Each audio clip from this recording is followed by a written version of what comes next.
या देवी सर्वभूते शक्तिरूपेण संस्थिता नमस्तस्यै नमस्तस्यै नमस्तस्यै नमो नमः। जय माता दी। आप सभी को शारदीय नवरात्र की हार्दिक शुभकामनाओं के साथ मेरा प्यार भरा नमस्कार। दोस्तों, शारदीय नवरात्र शुरू होने वाली है और नवरात्रि में दुर्गा सप्तशती का पाठ करना बहुत ही पुण्य का काम होता है, परंतु यदि पाठ गलत तरीके से किया जाए तो इसका कोई लाभ नहीं होता है। तो आज इस पोस्ट में जानेंगे दुर्गा सप्तशती पाठ करने की शास्त्रानुसार सही विधि क्या है और दुर्गा सप्तशती पाठ करने के आवश्यक नियम। नवरात्रि में दुर्गा सप्तशती का पाठ करना अत्यंत पुण्य फलदायक माना गया है। दुर्गा सप्तशती के पाठ के बिना दुर्गा पूजा अधूरी मानी गई है, लेकिन दुर्गा सप्तशती के पाठ को लेकर श्रद्धालुओं में बहुत संशय रहता है। शास्त्रों में दुर्गा सप्तशती का पाठ करने का विधान स्पष्ट किया गया है।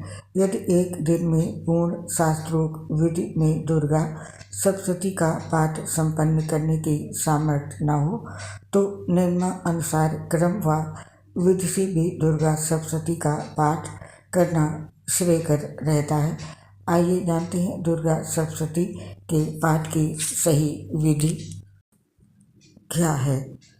यदि एक दिन में दुर्गा सप्तशती का पूर्ण पाठ करना हो तो इस निम्न विधि से किया जाना चाहिए। दुर्गा सप्तशती पाठ करने के कुछ नियम बताए गए हैं। माता रानी की कृपा पाने और माता को प्रसन्न करने के लिए श्री दुर्गा सप्तशती का पाठ करने का विधान है। दुर्गा सप्तशती में 13 अध्याय हैं। इन 13 अध्याय को नवरात्रि में नियम के साथ पढ़ते हैं तो आपके जीवन में जितनी भी परेशानियां आ रही हैं, चाहे गृह कलेश हो या फिर धन से जुड़ी समस्याएं हों, दुर्गा माँ आपके हर कष्ट को दूर कर देती हैं। परंतु दुर्गा सप्तशती पाठ के नियम हैं।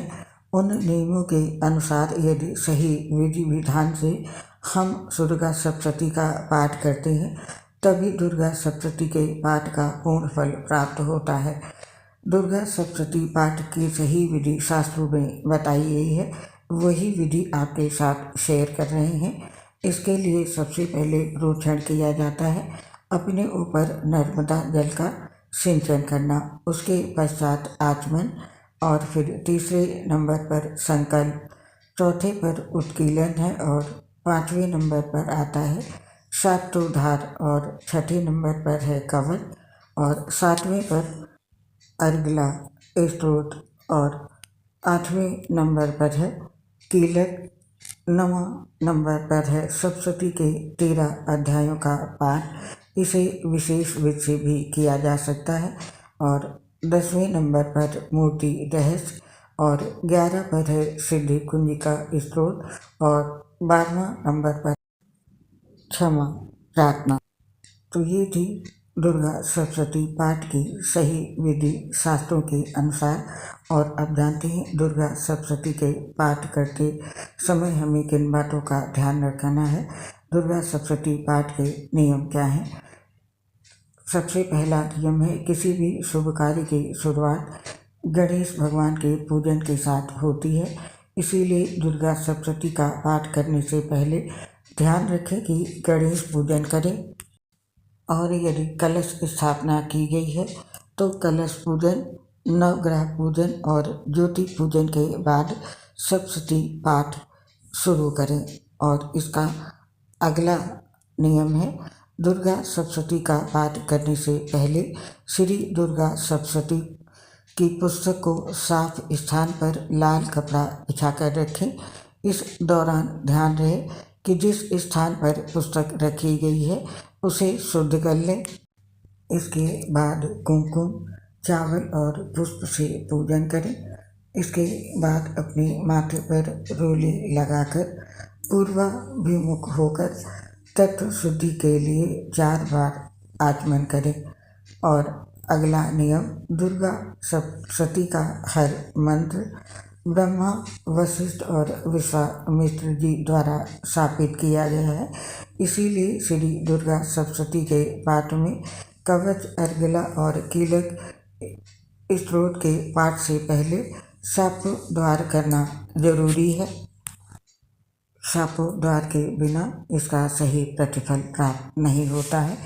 और दुर्गा सप्तशती पाठ का अगला नियम है, यदि एक दिन में पूरा पाठ न किया जा सके तो पहले दिन केवल मध्यम चरित्र का पाठ करें और दूसरे दिन शेष 2 चरित्र का पाठ करें। या फिर दूसरा विकल्प ये है कि 1, 2, 1, 4, 2, 1 और 2 अध्यायों को क्रम से 7 दिन में पूरा करें।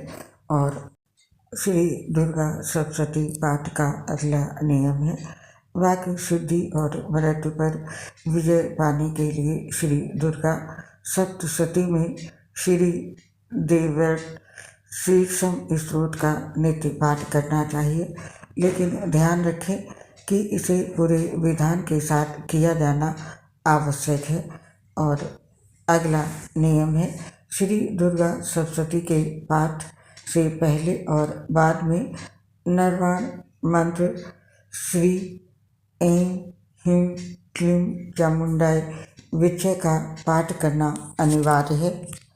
इस एक मंत्र में ओंकार, माँ सरस्वती, माँ लक्ष्मी और माँ काली के बीज मंत्र निहित हैं। और श्री दुर्गा सप्तशती पाठ का अगला नियम, यदि श्री दुर्गा सप्तशती का पाठ संस्कृत में करना कठिन लग रहा हो तो हिंदी में ही सरलता से इसका पाठ करें। हिंदी में पढ़ते हुए आप इसका अर्थ आसानी से समझ पाएंगे। और श्री दुर्गा सप्तशती पाठ करने का अगला नियम जान लेते हैं।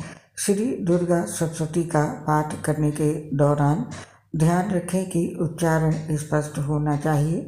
इसका पाठ जोर से ना करें और न ही उतावले हों। शारदीय नवरात्रि में माँ अपने उग्र स्वरूप में होती हैं, इसीलिए विनय पूर्वक उनकी आराधना करें। और श्री दुर्गा सप्तशती पाठ का अगला नियम जानते हैं। श्री दुर्गा सप्तशती के पाठ में कवच, अर्गला, कीलक और 3 रहस्यों को भी सम्मिलित करना चाहिए। दुर्गा सप्तशती के पाठ के बाद क्षमा प्रार्थना अवश्य करनी चाहिए ताकि अनजाने में आपके द्वारा हुए अपराध से मुक्ति मिल सके। और श्री दुर्गा सप्तशती पाठ का अगला नियम है, श्री दुर्गा सप्तशती के पाठ के दौरान किसी भी अध्याय को अधूरा ना छोड़ें। और सप्तशती के प्रथम, मध्यम और उत्तर चरित्र का क्रम से पाठ करने से सभी मनोकामना पूरी होती है। इसे महाविद्या क्रम कहते हैं। दुर्गा सप्तशती के उत्तर, प्रथम और मध्य चरित्र के क्रमानुसार पाठ करने से शत्रु नाश और लक्ष्मी की प्राप्ति होती है।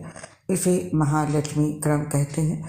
तो ये थे दुर्गा सप्तशती का पाठ करने के नियम। जो भी व्यक्ति श्री दुर्गा सप्तशती का पाठ करता है उसे इन नियमों का पालन जरूर करना चाहिए, तभी उसे पूर्ण फल मिलेगा सप्तशती पाठ का, अन्यथा हानि भी हो सकती है। इसके साथ ही इस बात का भी ध्यान रखें, जब भी आप पाठ करते हैं तब कभी भी किसी भी प्रकार के तामसिक चीज़ों का सेवन नहीं करना है और न ही किसी प्रकार का नशा करना चाहिए। और अब जानते हैं श्री दुर्गा सप्तशती पाठ हमें क्यों करना चाहिए, इसके पाठ से हमें क्या लाभ होता है। दुर्गा सप्तशती में कुल 13 अध्याय होते हैं। इस सभी अध्याय का अपना एक अलग महत्व होता है। इन सभी पाठों को करने से कई तरह के लाभ मिलते हैं। आइए जानते हैं, पहले जान लेते हैं पहला अध्याय का पाठ करने से क्या लाभ होता है। पहले अध्याय का पाठ करने पर माँ दुर्गा की कृपा से साधक के सभी मानसिक कष्ट दूर होते हैं और वो अपने शत्रुओं पर विजय प्राप्त करता है। और दुर्गा सप्तशती के दूसरे अध्याय का पाठ करने से साधक को भूमि भवन से जुड़े मामलों में सफलता प्राप्त होती है और भगवती की कृपा से कोर्ट कचहरी में चल रहे मुकदमे में उसे राहत मिलती है। और अब जानते हैं तीसरा अध्याय का पाठ करने का क्या महत्व है। दुर्गा सप्तशती का तीसरा अध्याय का पाठ करने पर साधक का जाने अनजाने शत्रुओं से छुटकारा मिलता है और जीवन से जुड़े तमाम तरह के विवाद दूर होते हैं। और चौथा अध्याय भक्ति शक्ति तथा माँ दुर्गा के दर्शन का सौभाग्य पाने के लिए दुर्गा सप्तशती का चतुर्थ अध्याय पढ़ना उपयुक्त है। और अब जानते हैं दुर्गा सप्तशती का 5वां अध्याय पढ़ने का क्या महत्व है, इससे क्या लाभ होता है। चारों ओर से निराशा का सामना करना पड़ रहा हो, आर्थिक भौतिक और आध्यात्मिक सुख की कमी हो तो दुर्गा सप्तशती का 5वां अध्याय लाभ देगा। और छठा अध्याय क्यों पढ़ना चाहिए।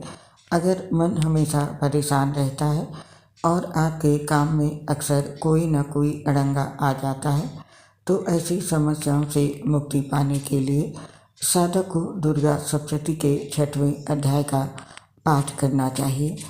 और अब जानते हैं श्री दुर्गा सप्तशती के 7वें अध्याय का पाठ करने का क्या महत्व है।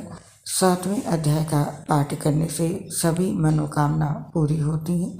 और 8वें अध्याय का पाठ करने से राह भटक गया व्यक्ति शीघ्र ही सीधे रास्ते पर लौट आता है और वो स्वयं से जुड़ी भलाई की बात को समझने और जानने लगता है। और अब जानते हैं दुर्गा सप्तशती का 9वां अध्याय पढ़ने का क्या महत्व है, उससे क्या लाभ होता है। संतान सुख और बच्चे के उज्जवल भविष्य के लिए दुर्गा सप्तशती का 9वां अध्याय पढ़ें।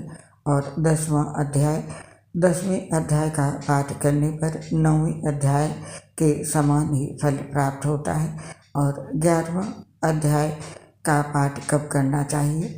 बिजनेस में मेहनत के बाद भी नुकसान हो रहा है, पैसा और समय दोनों की बर्बादी हो रही है तो नवरात्रि में ये पाठ करें, यानी कि दुर्गा सप्तशती का 11वां अध्याय पढ़ें। और अब जानते हैं 12वां अध्याय क्या लाभ देता है, क्या महत्व है 12वें अध्याय पढ़ने का। मान्यता के अनुसार नवरात्रि में दुर्गा सप्तशती के 12वें अध्याय का पाठ करने पर व्यक्ति झूठे आरोपों से पाक साफ होकर बच जाता है और उसका समाज में मान सम्मान बढ़ सकता है। और अब जानते हैं दुर्गा सप्तशती का अंतिम अध्याय त्रयोदश अध्याय का क्या लाभ महत्व है। 13वें अध्याय का पाठ विशेष रूप से मोक्ष और भक्ति के लिए किया जाता है। तो आपने जाना दुर्गा सप्तशती का पाठ किस अध्याय का कब करना चाहिए। उम्मीद करती हूँ एक जानकारी से आपको लाभ मिलेगा। और यदि आप भी शारदीय नवरात्रि में दुर्गा सप्तशती का पाठ करने जा रहे हैं तो अवश्य इन नियमों का पालन करें। आप और आपके पूरे परिवार पर माता रानी का आशीर्वाद सदैव बना रहे, लक्ष्मी जी की कृपा बनी रहे। इसी कामना के साथ अब इस पोस्ट को समाप्त करने की आज्ञा चाहते हैं। आपसे फिर शीघ्र मिलेंगे नई पोस्ट के साथ। तब तक के लिए आप सभी को शारदीय नवरात्रि की ढेर सारी शुभकामनाओं के साथ मेरी प्यार भरी राधे राधे। दोस्तों, आपसे अपनी एक समस्या शेयर करना चाहते हैं। हम लीवर सोसिस सहित कई गंभीर बीमारियों से ग्रसित हैं, जिसकी वजह से पोस्ट बनाते समय काफ़ी परेशानी होती है। सांस फूलने की वजह से आवाज़ ठीक से नहीं आ पाती है। इसके लिए साथियों हमें क्षमा कर दें और अपना सहयोग हमारे साथ बनाए रखें। उम्मीद करती हूँ हमारी समस्या को समझते हुए आप सभी साथी हमारा सहयोग जरूर करेंगे। इसके लिए आप सभी का हृदय से बहुत बहुत धन्यवाद। अगर आप हमारे चैनल पर पहली बार आए हैं तो प्लीज़ हमारे चैनल को सब्सक्राइब करें। इसके लिए पुनः आपका बहुत बहुत धन्यवाद। जय माता की।